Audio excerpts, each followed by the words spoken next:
Hey gamers, Maniac here with GameAccess.net. Welcome back to Maniac's Kitchen. So today, in honor of the upcoming Labor Day holiday, I know there's going to be a lot of people having parties and they're going to want to have drinks. And we're going to be showing you and basically do a little test here. The Mythbusters had previously proven in years prior that there is the fastest way to cool beverages. We're going to see if they're right. And this is what we're going to be using to test our little experiment. Oh, come on, guys. You knew that there was just no way that I was going to be able to do a video about making beverages cold and not include my absolute favorite soda of all time, Balls, as the test. So these are 10-ounce glass bottles. Don't know if this is going to have any relevance to the fact of how fast or how cold these can get, because they're not aluminum cans, and most of the Mythbusters tests were done on aluminum cans, but they should be fine for our purposes.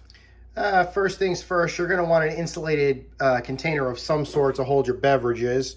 We're using this popcorn bucket. It's metal, and it should be fine for what we're going to be sticking in there. So we're going to use this for right now, but I'm sure that any type of insulated container should work just fine for your purposes. Next, we're going to need ice. Next, we're going to need water. Now, remember to account for water displacement, but we're just basically going to be using plain old normal tap water here. We want to basically allow the ice to kind of be able to float around while still leaving space for everything we're going to be putting in this bucket. I would say don't keep it to more than half the size of the bucket. And finally, we're going to add the last ingredient, standard, plain old table salt, and lots of it. The idea is that what we're going to be doing here is when we add the salt, basically essentially lower the freezing point of the water itself, allowing the ice to melt. And on top of that, for the water inside to be colder and to stay colder. Now, if you're curious as to how long this type of process will last, essentially how long it's going to take for this type of instant cooler to stay cold, if my knowledge of thermodynamics from physics class in high school has any relevance, it's essentially going to stay at the temperature it needs to stay at for as long as you continue to have ice in the bucket.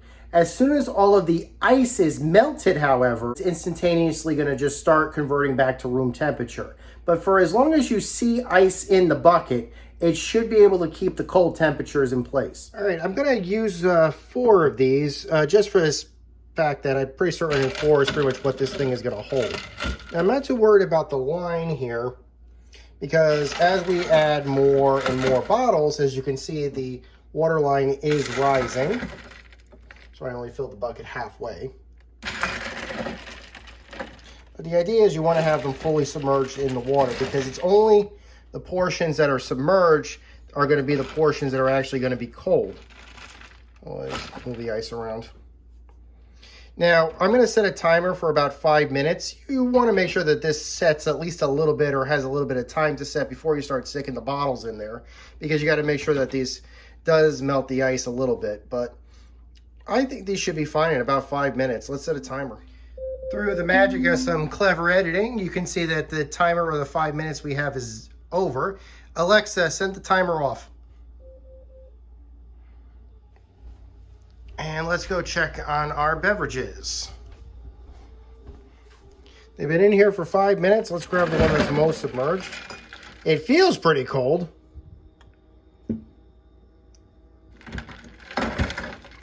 Let's pop it open and see how cold it tastes. All right, it feels cold. When these things went in, they were actually a little bit higher than room temperature because they had been left in a box outside for a little bit of time. Before that, they were in a hot delivery truck.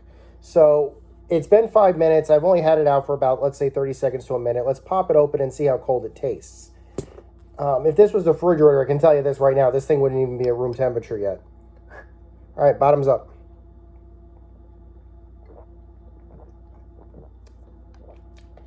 It's cold. It's not the absolute coldest that it could be if it was left in the refrigerator for like an hour or two, but it's cold enough to drink on a hot day. Maybe for these types of bottles, the bottle itself feels plenty cold, maybe for glass bottles like this, to get to the beverage all the way through. Like I said, it is noticeably colder than it should be, at least before I stuck it in the bucket.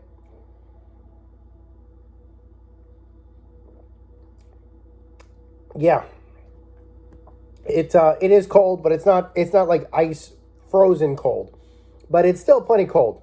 I'm sure if I left it in for 7 minutes, it'd probably be perfect. In fact, let me do another video where I see how a comparison is for one that was left in later. Okay, this one right here has been in the cooler for at least 10 minutes now. So I can at least verify that one. It does feel colder to the touch.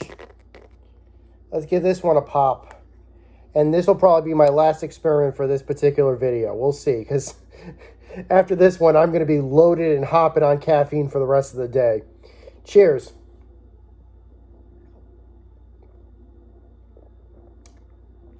Yeah, it is slightly colder, but only slightly.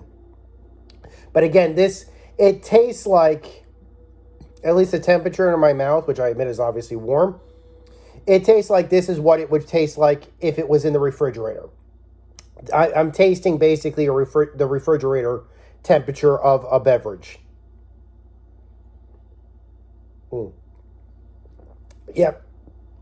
So essentially that bucket did, in slightly around 10 minutes or so, what would take probably around 90 minutes in a refrigerator to replicate.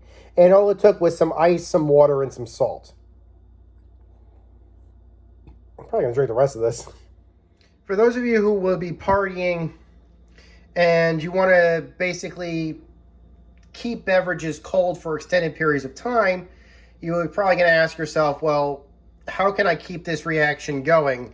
Especially since you said that there's not, it's going to basically go to room temperature as soon as all the ice melts. What do I do in that case? Well, you don't have to add any salt and you won't have to add any water. But if the ice is melting, you will have to add ice to it in order to keep it cold, to keep the reaction going. Eventually, it's going to hit a temperature of homeostasis.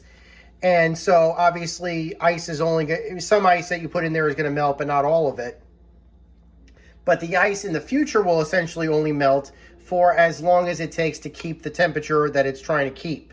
Once it's at that temperature, the ice is only going to melt once it loses that temperature. And essentially that's basically what you have to do in this case. Just keep adding ice. Occasionally you may have to dump some water out just again to keep water displacement, because as you add ice, it's going to be taking up more of the bucket.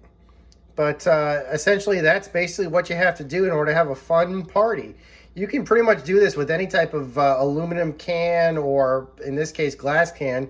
An aluminum can may actually cool down quicker. That was where the original experiments were. So for an aluminum can, it would probably be around 5 to 7 minutes. A glass would probably be around somewhere between 7 and 10. And don't quote me on what a plastic container is going to do. I honestly don't know, and that's not part of this experiment. But I hope you guys enjoyed this video. I hope you guys enjoy your 3-day weekend. Until next time, this is Maniac with GameAccess.net. Take care. Over and out.